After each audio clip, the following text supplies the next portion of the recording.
Simon & Schuster Audio presents The Heart and Other Viscera, Stories by Félix J. Palma.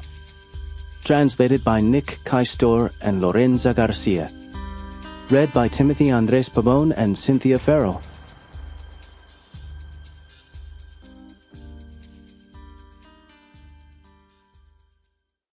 Roses Against the Wind. Even though I visited him almost every day since I began working 2 blocks from his home, I knew very little about my grandfather apart from the fact that he loved trains and hated rats. "You didn't see any rats on the way up, did you?" he would ask me as soon as he opened his eyes and discovered me sitting opposite him on a chair I had dragged in from the kitchen. His concern about a possible invasion by these sinister vermin was fully justified. My grandfather still lived in the home where he was born, in one of those old-fashioned apartments with high ceilings, huge windows, and doors that folded like accordions. Those walls had seen him be born, totter along its corridors, smoke surreptitiously, write love poems.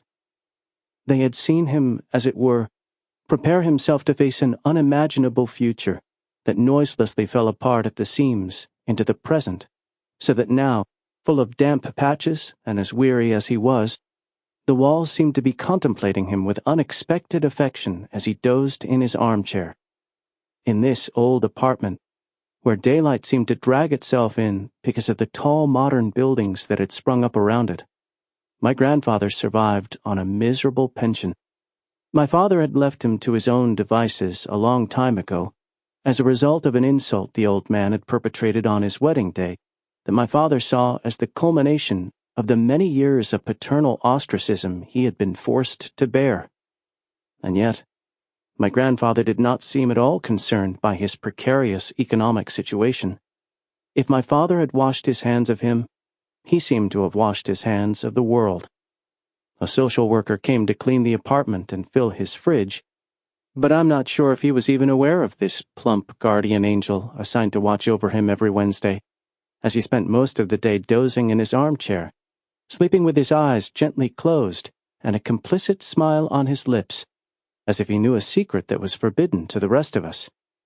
Maybe it was the secret of how to escape death, because my grandfather was just over 100 years old.